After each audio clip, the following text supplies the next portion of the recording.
Estimada doctora Fabiola Damiso Yulca Cucho, el presente trabajo analiza la casación número 122-2020 Cusco, referida a la nulidad de acto jurídico por falta de manifestación de voluntad. El caso resulta relevante porque aborda un problema frecuente en el derecho civil peruano, la disposición unilateral de bienes sujetos a copropiedad hereditaria. Asimismo, la sentencia desarrolla aspectos importantes sobre la nulidad absoluta de la concurrencia procesal y la obligación del juez de pronunciarse sobre todas las causales invocadas por las partes. Y recordar que la Corte Suprema no solo analiza normas civiles, sino también garantías procesales constitucionales. Sobre el caso elegido. Este caso surge a raíz de una controversia familiar sobre un inmueble heredado. El demandante solicita la nulidad de una compraventa porque uno de sus copropietarios transfirió un área mayor a la que le correspondía y lo hizo sin autorización de los demás coherederos. Por ello, se cuestiona la validez del acto jurídico, la existencia de voluntad válida y la legalidad del objeto transferido. Debemos recordar que en una copropiedad, ningún copropietario puede disponer unilateralmente del bien común sin unanimidad, conforme al artículo 971 del Código Civil. Entendamos que la materia de nulidad de acto jurídico es sobre la escritura pública de la compraventa del 29 de noviembre de 2005. Las partes procesales, en este caso, están como demandante Julia Mendoza Díaz, demandados Teodosio Mendoza Cabrera, el vendedor, y Braulio Mendoza Díaz, el comprador.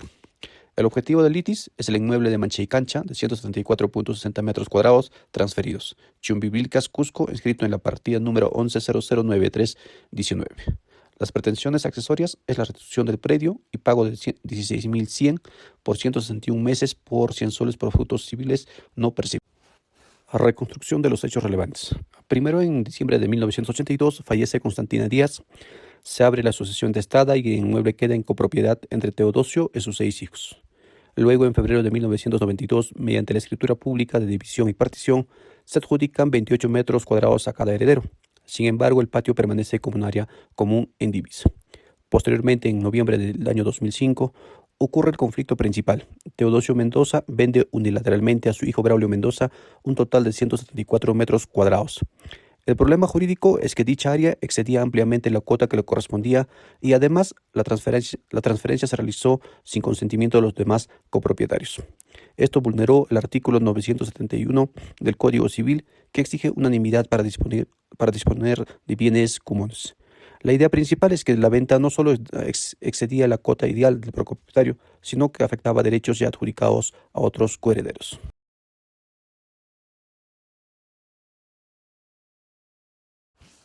Etapa postulatoria, pretensiones y defensas.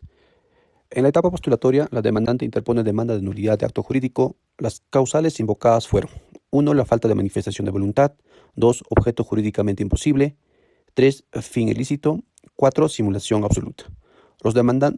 La demandante sostuvo que la compraventa era inválida porque el vendedor no podía disponer unilateralmente el bien común. Por su parte, los demandados argumentaron que existía una voluntad formalizada mediante escritura pública y que la transferencia era válida.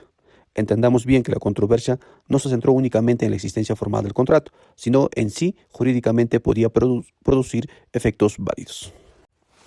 Fundamentación normativa y doctrinaria. En esta parte se desarrollan las principales causales de nulidad invocadas conforme al artículo 219 del Código Civil. Primero, la falta de manifestación de voluntad conjunta.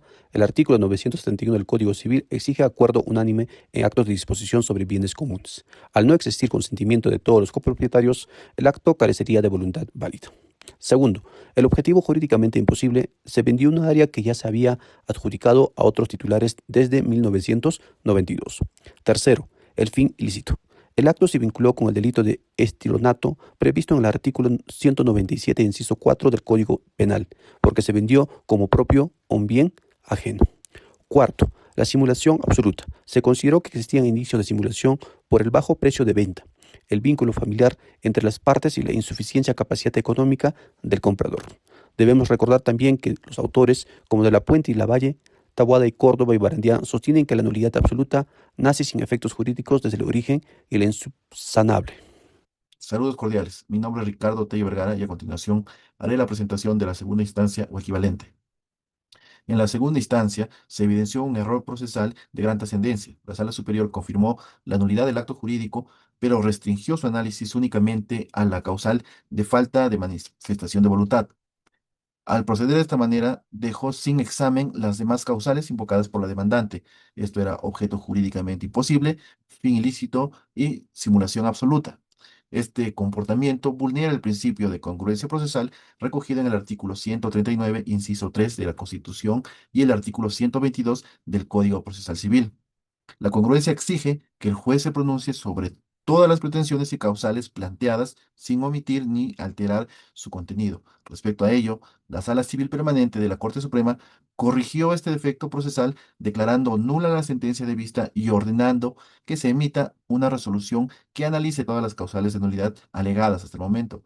Este precedente además reafirma en cierto modo que la congruencia procesal en su dimensión recursal impide resoluciones parciales y garantiza la tutela jurisdiccional efectiva. Fundamentación normativa y doctrinaria. El caso obliga a revisar las normas sustantivas y procesales. En el presente informe legal hemos considerado las siguientes. Artículo 971 del Código Civil relacionada a la copropiedad. Los actos de disposición requieren unanimidad. En el caso en concreto, la venta unilateral de 2005 fue inválida. Respecto al artículo 140 del Código Civil, los requisitos de validez del acto jurídico, el objeto era jurídicamente imposible y el fin era ilícito.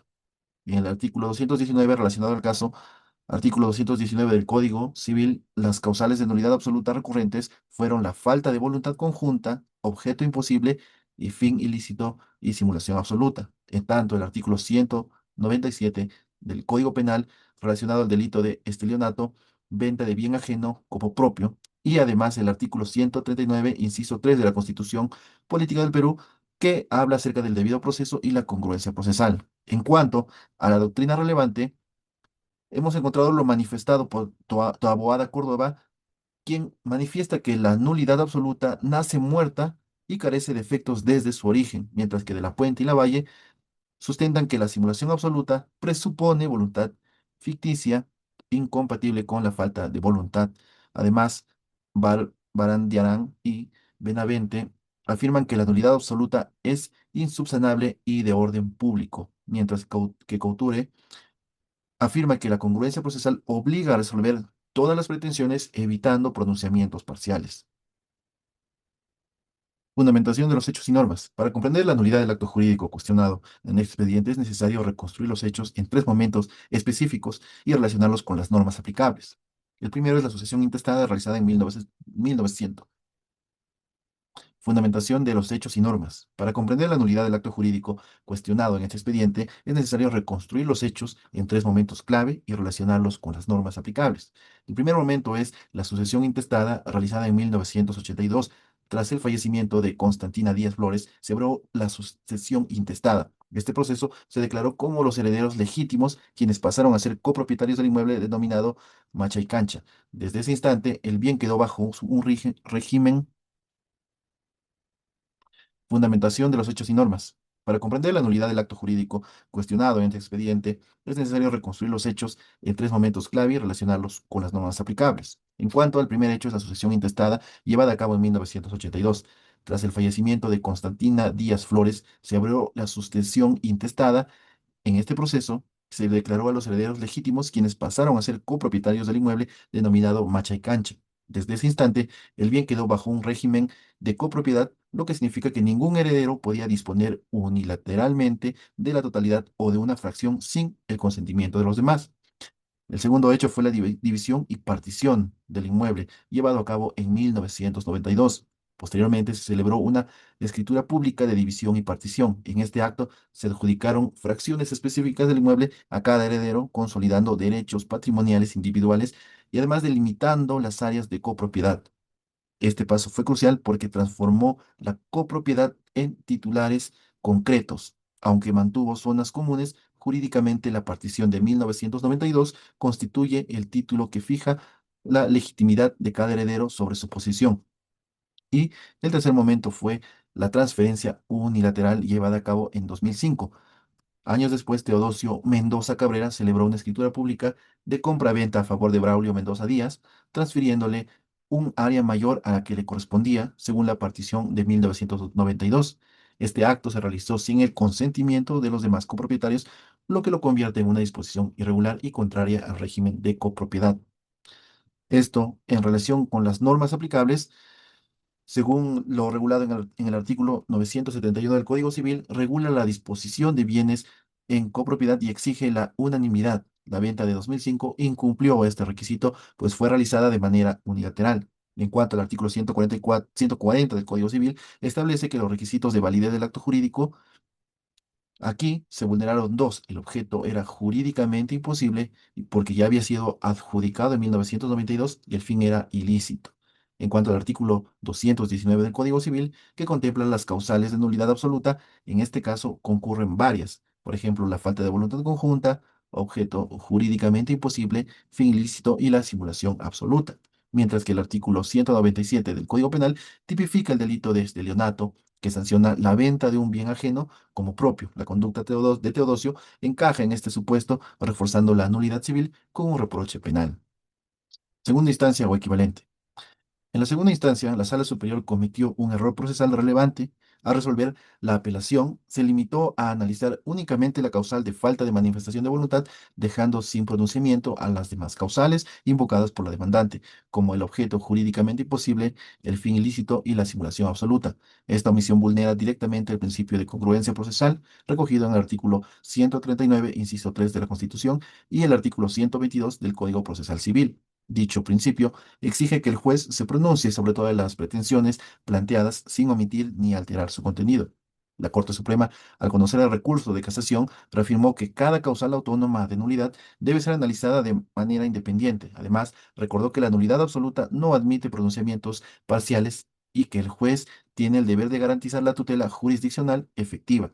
En consecuencia, declaró nula la sentencia de vista y ordenó que la Sala Superior emita un nuevo fallo, esta vez motivado integralmente. El impacto de esta decisión es significativo ya que protege la seguridad jurídica de las partes y se establece un precedente que obliga a los jueces a motivar sus resoluciones de manera completa. Este caso demuestra cómo el control casacional asegura el respeto al debido proceso y fortalece la coherencia del sistema jurídico, evitando resoluciones fragmentarias que generen incertidumbre. En cuanto a la reflexión crítica, el expediente permite observar con claridad la interacción entre el derecho civil y el derecho procesal. Desde la perspectiva civil, la nulidad absoluta protege el orden público y garantiza la coherencia del sistema jurídico. En este caso, el acto de compra-venta de 2005 estaba viciado porque recaía sobre un objeto jurídicamente imposible y perseguía un fin ilícito. La defensa de los demandados se centró en la existencia de una voluntad formalizada en escritura pública, pero omitió que dicha voluntad recaía sobre un objeto imposible, lo que le hacía jurídicamente ineficaz. La Sala Superior, al no analizar todas las causales, incurrió en una motivación insuficiente que afectó el debido proceso. Además, la Corte Suprema corrigió este vicio procesal, reafirmando que la nulidad debe analizarse integralmente y que el juez no puede limitarse a una sola causal cuando existen varias invocadas. La lección académica deja este caso es clara. La sucesión intestada, la copropiedad hereditaria y la nulidad absoluta se conectan directamente con el principio de congruencia procesal. Solo una comprensión integrada de estas instituciones permite garantizar justicia y seguridad jurídica, evitando que los fallos judiciales se conviertan en decisiones parciales o incompletas. Las conclusiones a las que se ha arribado son las siguientes. La casación número 122-2020 Cusco reafirma que el órgano de segunda instancia debe pronunciarse íntegramente sobre todas las causales de nulidad invocadas.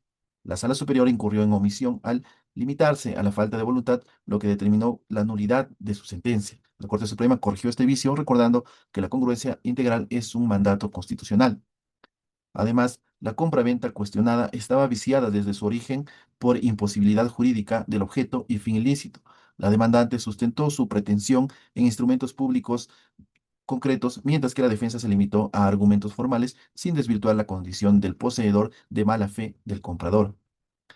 En cuanto a la norma aplicable, era el artículo 971 del Código Civil que exige la unanimidad en actos de disposición de bienes comunes y no el artículo 315 del Código Civil, aunque la confusión no alteró el resultado, debilitó la fundamentación jurídica. La correcta invocación normativa es esencial para un fallo sólido y resistente a impugnaciones. Además, la Corte Suprema acertó al identificar la vulneración de la congruencia, pero optó por el reenvío en lugar de la casación positiva, dado que los hechos estaban acreditados y la nulidad era manifiesta. El reenvío prolongó innecesariamente la incertidumbre de la demandante, afectando la celeridad procesal.